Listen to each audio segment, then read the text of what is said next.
Marks 640 plus तक आ जाते हैं, हम भी टॉपर्स के इक्वल पढ़ाई कर रहे हैं, लेकिन हमारे नंबर 550 पे है। त्योहार नहीं है, कोई फेस्टिवल नहीं है तुम्हारा 6 से 7 महीने तक, मैंने तुम्हें बोल दिया पागल हो जाओ पढ़ने के लिए। के बाद की एक्चुअल जो लर्निंग है ना, जो पढ़ाई है, उसको हमें कैसे करना, अभी सोशल इंटरेक्शन है उसे कंप्लीटली तुम्हें अवॉइड करना है, भूल जाना है। चैप्टर के तुम्हें डेली बेसिस पे 100 से 150 क्वेश्चन तो लगाने ही लगाने हैं फिजिक्स के। इसका जो टाइम बच जाता है उस टाइम में हमें हमारे लगाने हैं टाइम लिमिटेशन होनी चाहिए। क्या होनी चाहिए हमारे पास में? Time limitation.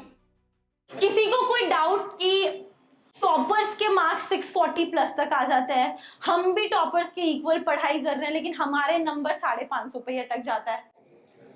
कभी सोचा क्यों? तो ऐसी क्या स्ट्रेटजीज फॉलो कर रहा है वो और हम लोग नहीं कर रहे हैं? तो बेटा देखो, स्टार्टिंग में हम लोग हमेशा से बात करते हैं कि पढ़ाई तो हर कोई कर रहा है, टॉपर भी पढ़ाई कर रहा है, तुम भी पढ़ाई करो, वो भी 6 से 7 घंटे अपने इन्वेस्ट कर रहा है और तुम लोग भी अपने 6 से 7 घंटे इन्वेस्ट कर रहे हो। तो दोनों के अंदर डिफरेंस क्या है? हमारे मार्क्स इतने वेरिएबल क्यों हो पा रहे हैं? वो 600 प्लस स्कोर कर पा रहा है और हम लोग 550 पे ही अटक जा रहे हैं। और तुम में से बहुत सारे लोगों ने आके पूछा भी है कि मैम कॉन्टिन्यूस हम लोग पढ़ाई कर रहे हैं फिर भी हमारे मार्क्स इंप्रूव नहीं हो रहे हैं। कोई आइडिया तुम्हारे दिमाग में कि ऐसा क्या फॉलो करता है जो हम लोग लैग कर जा रहे हैं? ऐसी क्या? हाँ, smartness, obviously they are smart, तभी उन्हें हमने टॉपर बोला है, लेकिन ऐसी कौन सी स्पेसिफिक स्ट्रेटजीज वो लोग फॉलो कर रहे हैं जो हम लोग नहीं कर पा रहे हैं? प्रॉपर क्या कर रहे हैं वो लोग? रिवीजन। तो सबसे पहले अगर हमें पहले हमारा टारगेट डिसाइड करना है। क्या डिसाइड करना है बेटा? टारगेट, कि हमें हमारे एग्जाम में जो आने वाला हमारा पेपर है, जो 2026 में हमारा नीट होने वाला है, उसमें हमारा स्कोर हमें टारगेट करना है। कि सेफ स्कोर की बात कर रहे हैं कि हमने मानो 640 प्लस स्कोर कंसिडर कर लिया। कितना कर लिया है? 640 प्लस स्कोर मैंने कंसिडर कर लिया है, ये मेरा सेफर स्कोर है। और जब भी हम लोग सेफर स्कोर की बात कर रहे हैं तो मतलब क्या हो गया उसका? कि हम लोग जो कट ऑफ लाइन है उसको आराम से क्रॉस कर ले, बिना किसी एंजाइटी, बिना किसी हेजिटेशन के, यार मैं तो यहाँ पे अटक जाऊंगा, मेरे तो 2 नंबर से रह जाएगा, ये नहीं होना चाहिए। जब हम लोग सेफर स्कोर की बात करते हो तो it has to be beyond the cut off line. ठीक है, हमने हमारा स्कोर टारगेट कर लिया। स्कोर टारगेट करने के बाद में हमें हमारा पूरा प्रॉपर प्लान बनाना है कि हमें इस सिलेबस को 9 मंथ के अंदर कैसे कवर करना है। 9 मंथ के अंदर जो मेरा टोटल सिलेबस है, अगर हम लोग बात कर लेते हैं सिलेबस की, तो तुम्हारे पास में सिलेबस क्या है? कितना सब्जेक्ट आता है तुम्हारे पास में? 3 सब्जेक्ट। 3 सब्जेक्ट कौन कौन सा है तुम्हारा? फिजिक्स है, ठीक है। फिजिक्स के बाद में किसकी बात कर रहे हैं हम लोग? तुम्हारे पास में तुम्हारा केमिस्ट्री है, और केमिस्ट्री के अलावा क्या रहता है तुम्हारे पास में? तुम्हारा बायो रहता है, ठीक है। अगर बेटा टोटल नंबर की बात करूं तो टोटल नंबर कितना है तुम्हारे पास में? स्कोरिंग 720। 720 में तो तुमने कितना टारगेट किया? तुम्हारा 640। तुमने तुम्हारा सिलेबस लिख लिया। सिलेबस में तुम्हें तुम्हारा प्रॉपर चैप्टर लिख लेना। फिजिक्स में टोटल प्रॉपर चैप्टर कितने हैं, केमिस्ट्री में कितने हैं, तुम्हारे बायो में कितने हैं, ठीक है। अब हम लोग आज से अगर बात कर रहे हैं, मानो दिवाली तक बच्चे सीख पाते हैं, अगर कोई नई जगह पे आया है, किसी ने पीजी ले लिया है, कोई नए शहर में आके पढ़ाई कर रहा है, तो दिवाली तक आते आते उनको सेटल होने में समय लग जाता है, हम ये मान के चल रहे हैं। दिवाली के बाद की एक्चुअल जो लर्निंग है ना, जो पढ़ाई है, उसको हमें कैसे करना है, कैसे हमें उन 9 महीनों के अंदर अपने सिलेबस को कवर करना है, उस पर कमांड डालनी है, उसकी बात कर रहे हैं। तो देखो, अगर जनवरी, अभी तुम लोग पढ़ रहे हो, जनवरी तक तुम्हारा ऑलमोस्ट सिलेबस सबका कंप्लीट हो जाएगा। जनवरी फरवरी मान लेते हैं, फरवरी तक तुम्हारा सिलेबस कवर हो जाएगा। तुम्हारा कोचिंग में सिलेबस कवर हो गया, तो उसी सिलेबस को तुम्हें साथ साथ, ठीक है, कब तक हम लोग एंडिंग मान रहे हैं, हमारे कोर्स की एंडिंग कब तक मान रहे हैं? एंडिंग हम लोग कंसिडर कर रहे हैं कब तक? जनवरी और फरवरी, ठीक है। जनवरी फरवरी तक तुम्हें अपना कोर्स कंप्लीट कर लेना है। कोर्स कंप्लीट, देखो, कोर्स कंप्लीट करना मतलब कि तुम्हें एक बार थरोली, मतलब अच्छे से डीप स्टडी कर लेनी है सारे के सारे चैप्टर की। डीप स्टडी का मतलब होता है तुमने एक चैप्टर उठाया, उस चैप्टर को तुमने अच्छे से पढ़ा, सारे के सारे PYQs लगाए, जितनी DPPs तुम्हें प्रोवाइड की जाती है सारी DPPs तुमने लोगों ने लगाई है। DPPs के अलावा जो भी एक्स्ट्रा क्वेश्चन तुम्हें मिल रहा है कि ये मेरे पास में स्टेटमेंट जैसा क्वेश्चन है, ये AR टाइप क्वेश्चन है, इस क्वेश्चन के आने के चांसेस हैं, सारे तरीके के क्वेश्चन लगा लो। माने कि जनवरी फरवरी तक तुम्हें हर एक चैप्टर का डीप स्टडी कर लेना है।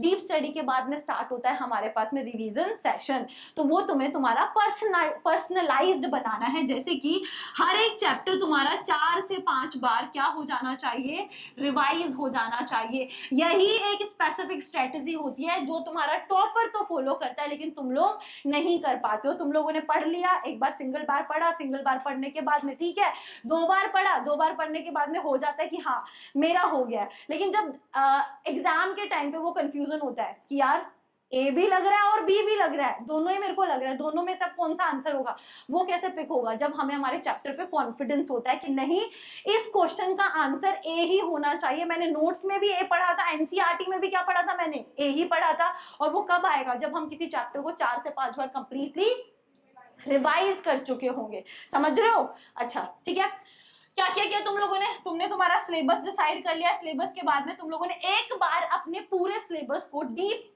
तरीके से पढ़ भी लिया है, डीप उसका स्टडी भी हम लोगों ने कर लिया, ठीक है।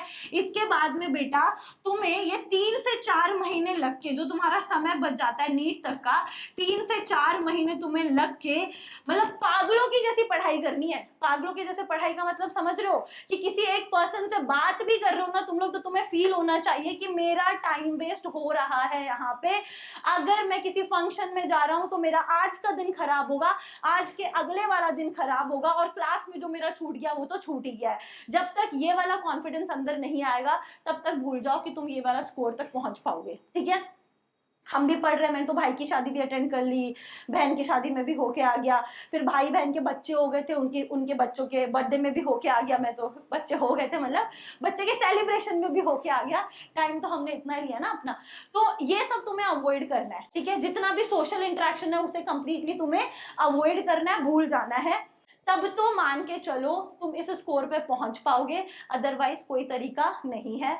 साथ के साथ में अपना जो डाइट प्लान होता है तुम्हारा, फूड का जो होता है, प्रॉपर तुम्हें बैलेंस डाइट लेनी है, प्रॉपर स्लीप भी लेनी है। मैम 6 से 7 घंटे पढ़ भी ले, 7 से 8 घंटे सो भी ले, तो बेटा तुम ये सोने वाला जो टाइम है ना, इसको लास्ट के महीनों में कितना कर सकते हो तुम लोग? इसे 6 घंटे तक कर सकते हो। 6 घंटे से रिड्यूस तुम्हें नहीं करना है। तो अगर तुम्हें अपना स्लीप शेड्यूल भी क्या रखना है, प्रॉपर, ठीक है।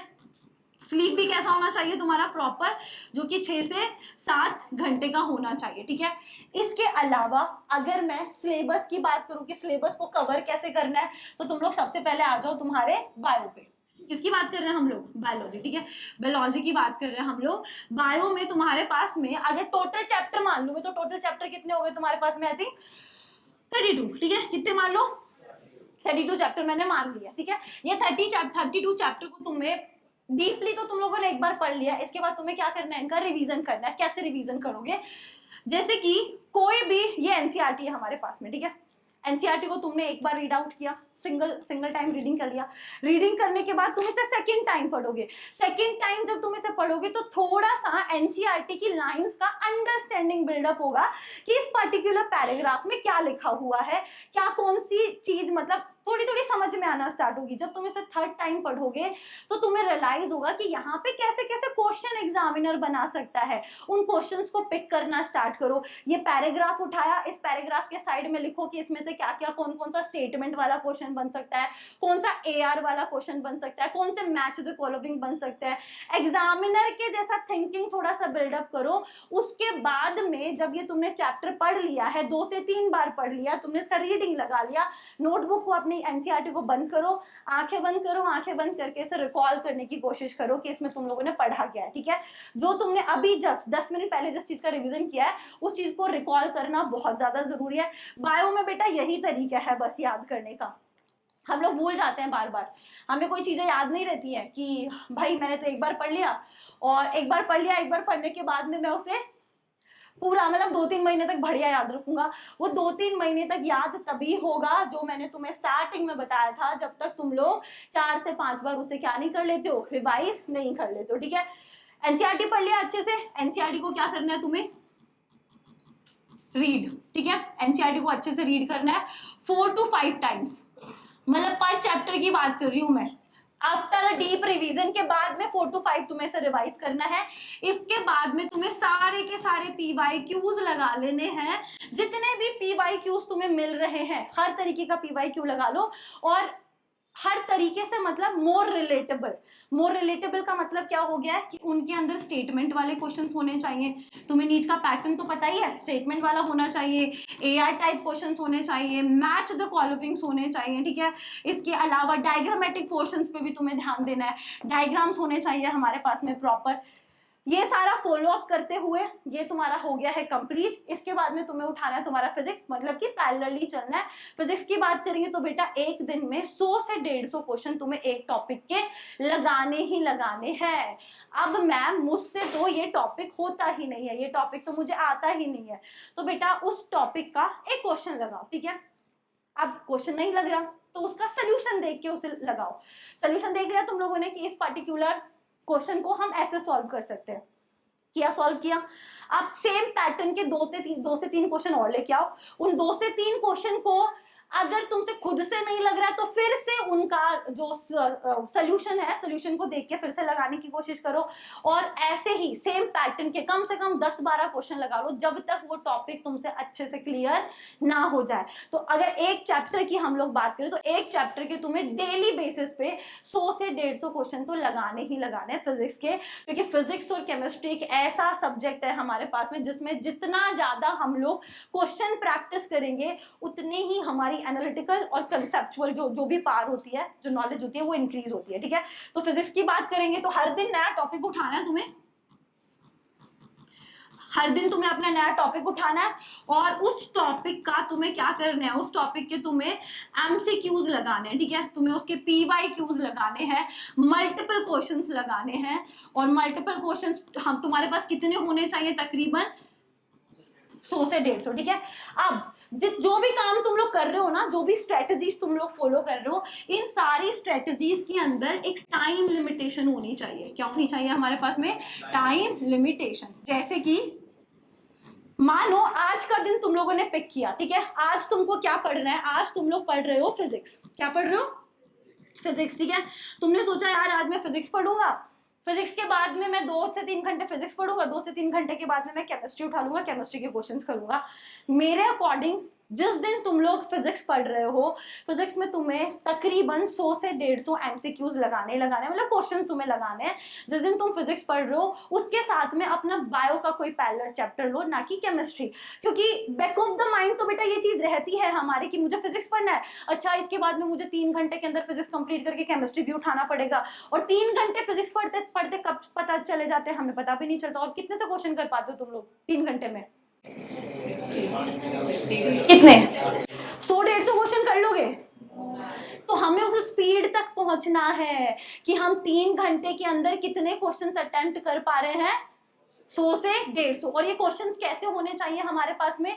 नीट पैटर्न वाले क्वेश्चन होने चाहिए ना। अब मैं तुम्हें एडवांस के क्वेश्चन लगाने को बोलूं और 3 घंटा दे दूं तो मुश्किल हो जाएगा हमारे पास में। तो हमारे पास में क्वेश्चन का पैटर्न कैसा होना चाहिए? नीट वाला। और तुम्हें टाइम लिमिटेशन के साथ में खुद को 3 घंटा दो, अपना अलार्म सेट करो और अपना अलार्म रखो, इस 3 घंटे के अंदर मुझे 100 क्वेश्चन लगाने 150 क्वेश्चन लगाने, उसके बाद ही मैं वहां से उठूंगा। तो इससे बेसिकली होगा क्या, ये हम किस चीज के लिए खुद को प्रिपेयर कर रहे हैं? जब हमारा मेन एग्जामिनेशन होगा तो मेन एग्जामिनेशन में हमें पता भी नहीं चलेगा और हमारी स्पीड क्या हो चुकी है, धीरे धीरे ये प्रैक्टिस करने से इम्प्रूव हो चुकी है। और हमें एक टाइम ड्यूरेशन में चीजें करना आ गई है, ठीक है। हम अब एक टाइम ड्यूरेशन रख के इस पर्टिकुलर टाइम के अंदर ही अपना काम करते हैं। ऐसे नहीं कि भाई आज तो मैं फिजिक्स के 100 क्वेश्चन लगाऊंगा, 200 क्वेश्चन लगाऊंगा। सुबह बैठे थे तुम लोग, सुबह से तुमने सोचा था चाय पी लेता हूँ, थोड़ा सा बाहर घूम के आ जाता हूँ, आके कर लूंगा, पूरा दिन तो बचा हुआ है मेरे पास में। हो गई शाम, शाम ही तो हुई है, कोई बात नहीं, रात को लगा लूंगा, आज का दिन तो वैसे भी बचा हुआ है। रात आते आते तुम्हारी एनर्जी इतना डाउन हो जाएगी कि जो आज टास्क तुम लोगों ने अपने लिए बनाया था वो टास्क कैसा रह गया तुम्हारा? इनकम्प्लीट, ठीक है। तो हमेशा तुम्हें क्या करना है? टाइम लिमिटेशन सेट करना है। जैसे तुमने अपना फिजिक्स कंप्लीट किया, फिजिक्स के बाद में कोई भी जो तुमने बायो में एक पैरेलल उठाया था, या तो तुम्हारा जूलॉजी ले लो, जूलॉजी के अलावा तुम अपना ले लो बॉटनी, ठीक है, बॉटनी। इन दोनों में से इस मतलब दोनों सब्जेक्ट में से कोई भी 2 चैप्टर तुम्हें क्या करना है? रिवाइज करना है प्रॉपरली, अच्छे से। रिवीजन जब भी कर रहे हो ना तो revision has to be deep, कि तुमने किताब बंद कर दी, किताब बंद करने के बाद तुमसे उस चैप्टर से रिलेटेड मैं कोई भी क्वेश्चन पूछ लूं, मैं तुमसे ये पूछ लूं कि एनसीईआरटी के कौन से पेज पर कौन से कोने में ये क्वेश्चन लिखा हुआ है, तो तुम्हें यूं क्लिक करना होना चाहिए, ठीक है। ऐसे नहीं सोच रहे हो अच्छा वहां था, नहीं, वो रिवीजन नहीं होता है। जब भी तुम किसी टॉपर बच्चे से इंटरेक्ट होगे या उसका इंटरव्यू लोगे, उसका इंटरव्यू सुनोगे, तो हमेशा तुमने एक चीज ऑब्जर्व की होगी, वो हमेशा बोलता है मैंने एनसीईआरटी को पढ़ा था 20 से 25 बार, तब जाके मुझे हर एक कोना उसका पकड़ में आया है कि इस कोने में वो वाली चीज लिखी हुई है। समझ गए हो, ठीक है। दूसरा चीज बेटा, लास्ट में जब हमारे पास में 2 महीने 1.5 महीने बच जाते हैं, तो उस 1.5-2 महीने के टाइम में हमें क्या करना है, हमें मॉक टेस्ट लगाने हैं। क्या लगाने हैं? मॉक टेस्ट, ठीक है।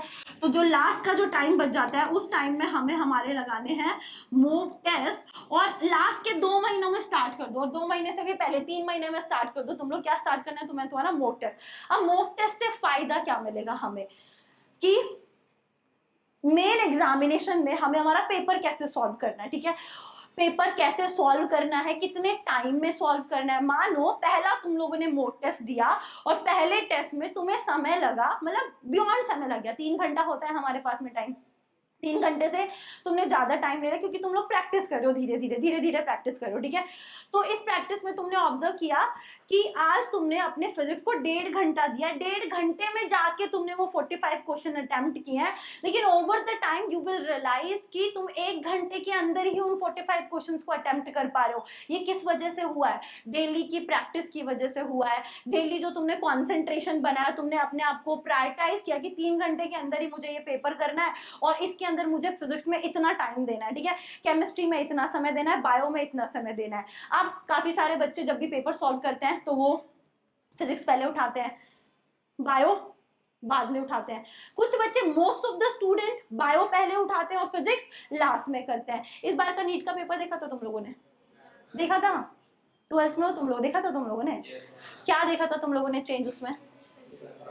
फिजिक्स कैसा आया था? टफ आया था, ठीक है। तो जिन बच्चों ने पहले फिजिक्स उठाया, ठीक है, उनका कॉन्फिडेंस तो वहीं पे क्या हो गया, डाउन, कि मुझसे तो पेपर बन ही नहीं रहा है, आगे का पेपर मैं कैसे सॉल्व करूंगा। बेटा ये नेचुरल होता है। देयर आर फ्यू स्टूडेंट्स जो कि इस प्रेशर को मैनेज कर जाते हैं, लेकिन देयर आर फ्यू स्टूडेंट्स के अलावा जो बच्चे हमारे पास में बच गए, वो इस प्रेशर को टॉलरेट ही नहीं कर पाते, एंग्शियस हो जाते हैं। एंग्शियस होने की वजह से फिजिक्स का पेपर तो गया खराब, उसके आगे वाले बायो और केमिस्ट्री का पेपर भी क्या हो गया, उनका खराब हो गया। तो हमें ना वो प्रैक्टिस अपनानी जो हमारे लिए बेस्ट होगी। माने फिजिक्स तुमने पहले उठाया, फिजिक्स को उठाने की वजह से तुम्हारा जो पूरा पेपर है उसमें पूरे तुम्हें 3 घंटे लग गए और लास्ट में ओएमआर भरना रह गया तुम्हारा। कोई सेंस निकला पेपर सॉल्व करने का? नहीं, ठीक है। मानो तुमने बायो पहले उठाया, बायो पहले उठाने से क्या हुआ है, क्या बेनिफिट हुआ है हमारे पास में, कि हमने पेपर किया सॉल्व, पेपर सॉल्व करने के पूरा 3 घंटे में मतलब बराबर पेपर हो गया और ओएमआर भी तुमने फिल कर दिया। फायदा कौन से मेथड में हुआ है हमें? बायो पहले उठाने से, ठीक है। तो ये तुम्हें मॉक टेस्ट में ही पता चलेगा कि मैं कौन सा, देखो मैं नहीं बोलूंगी तुम्हें कि तुम्हें पहले बायो करनी चाहिए, ये तुम पे डिपेंड करता है कि तुम्हें कौन सी स्ट्रेटजी फॉलो करने से फायदा हो रहा है। तो ये जब तुम मॉक टेस्ट प्रैक्टिस करोगे, उसी में तुम्हें पता लगेगा कि मैं इस सब्जेक्ट को पहले उठाऊं या बायो को पहले उठाऊं, किसको पहले करने से मेरा टाइम कम कंज्यूम होता है। समझ गए हो? तो बस यही है, लास्ट के कुछ मंथ में तुम्हें क्या करना है, मॉक टेस्ट प्रैक्टिस करना है, और ऐसे ही नहीं चले जाना है उठ के कि मुझे तो सब कुछ आता है, मैंने तो रिवाइज कर लिया है। उस समय भी कल अगर तुम किसी 10 चैप्टर का टेस्ट दे रहे हो या फुल सिलेबस दे रहे हो, तो फुल सिलेबस को रिवाइज करना एक दिन में टफ है, तो उससे पहले तुम्हें अपने शॉर्ट नोट्स भी बनाते हुए चलना है। शॉर्ट नोट्स कैसे होने चाहिए तुम्हारे? क्विक मतलब कि जैसे एनसीईआरटी उठाया तुमने, ठीक है, एनसीईआरटी के साइड में तुम लोगों ने कुछ क्लिप-ऑन्स लगा रखे हैं, पेस्टॉन्स लगा रखे हैं, उनमें से फटाफट से देख लिया कि अच्छा इसका आंसर ये होगा, इस पर्टिकुलर पेज में ये इंपॉर्टेंट चीजें लिखी हुई हैं, या जो भी इंपॉर्टेंट चीजें होती है उन्हें डबल हाईलाइट कर लो। जब तुम पढ़ते हो 3 से 3rd से 4th टाइम पढ़ते हो, तो जो भी इंपॉर्टेंट चीजें हैं उन्हें डबल हाईलाइट कर लो। डबल हाईलाइटिंग से क्या होगा कि जब हम उन्हें रिवाइज करेंगे तो रिवीजन में हमें पूरा पैराग्राफ पढ़ने की जरूरत नहीं है, हम बस उन हाईलाइटेड पोर्शंस को ही देख लेंगे, ठीक है। और तुम्हारी कोई क्वेरीज है तो पूछ सकते हो तुम लोग, and queries has to be genuine. अच्छा, अगर बोर्ड्स आएंगे तो हम लोग कैसे तैयारी करेंगे, ठीक है। हमारा अभी सिलेबस कंप्लीट हो जाएगा, हाँ ये लो, बोर्ड एग्जाम के लिए कैसे तैयारी करेंगे ना, अभी हमारा 12th चल रहा है, सही बात है, ठीक है, और सिलेबस ऑलमोस्ट अभी कंप्लीट हो जाएगा, सितंबर में हो जाएगा, तो तुम्हारे पास में इनफ टाइम है एग्जाम तक।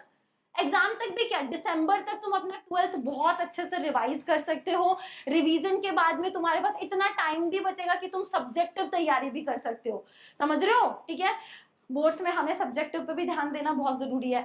तो अपना सिलेबस खत्म करो, सितंबर में तुम्हारा सिलेबस क्लास में रूम में खत्म हो जाएगा, उसके बाद में अक्टूबर में तुम्हारा सेल्फ कंप्लीट हो जाना चाहिए अच्छे से, एंड देन तुम्हें 1 महीना जम के सब्जेक्टिव तैयारी करनी है सारे के सारे सब्जेक्ट्स की, ठीक है।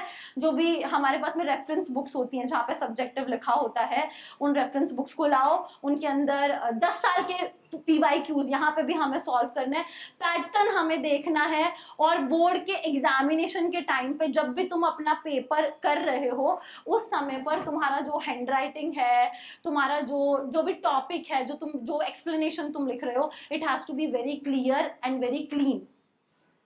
कहानी नहीं लिख के आ जानी है उसमें, ठीक है। तो अपना दिसंबर तक रिवाइज कर लो अच्छे से, और उसके बाद में तुम्हें इनफ टाइम बचेगा कि तुम लोग 11th भी अच्छे से क्या कर सकते हो, रिवाइज कर सकते हो, ठीक है। और कोई बच्चा?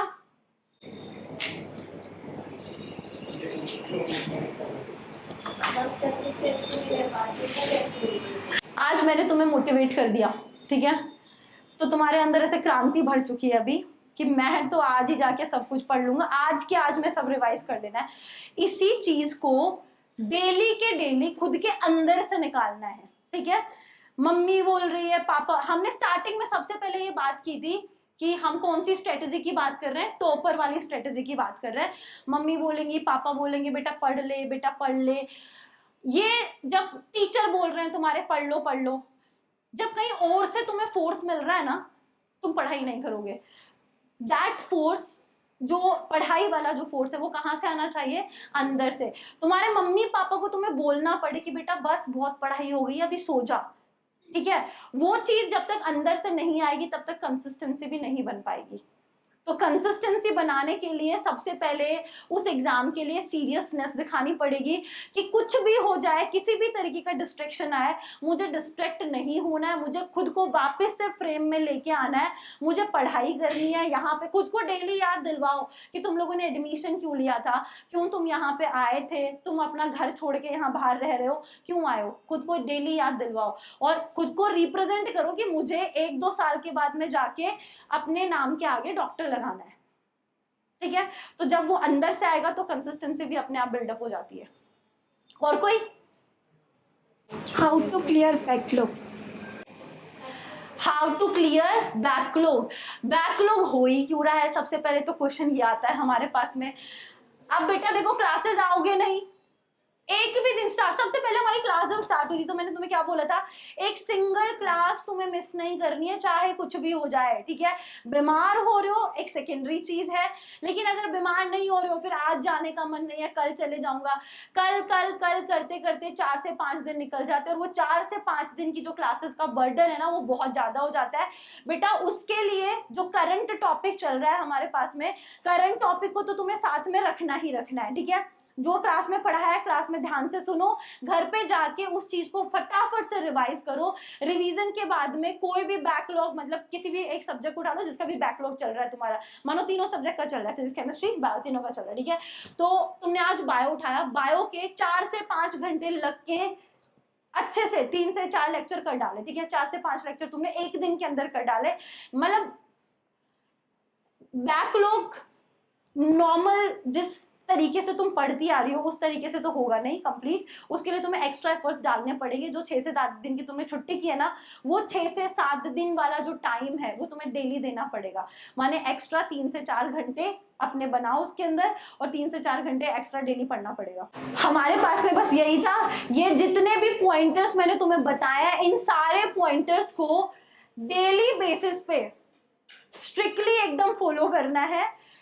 कोई त्योहार नहीं है, कोई फेस्टिवल नहीं है तुम्हारा 6 से 7 महीने तक, मैंने तुम्हें बोल दिया पागल हो जाओ पढ़ने के लिए। जब तो बेटा सिलेक्शन है, मजाक नहीं है, नीट मजाक नहीं है, नीट टफ भी नहीं है, ठीक है। हमें जीवन में एक समय तो ऐसा आता है जिसमें हमें जी तोड़ मेहनत करनी पड़ती है, और वो जी तोड़ मेहनत करने का समय तुम्हारा अभी है। इस समय को गवा दिया तो ये वापस नहीं आएगा, ठीक है। So best of luck, I wish you all the best. सब लोगों को 2026 में मैं उम्मीद करूंगी कि बहुत अच्छा स्कोर आए, ठीक है। चलो, ऑल द बेस्ट।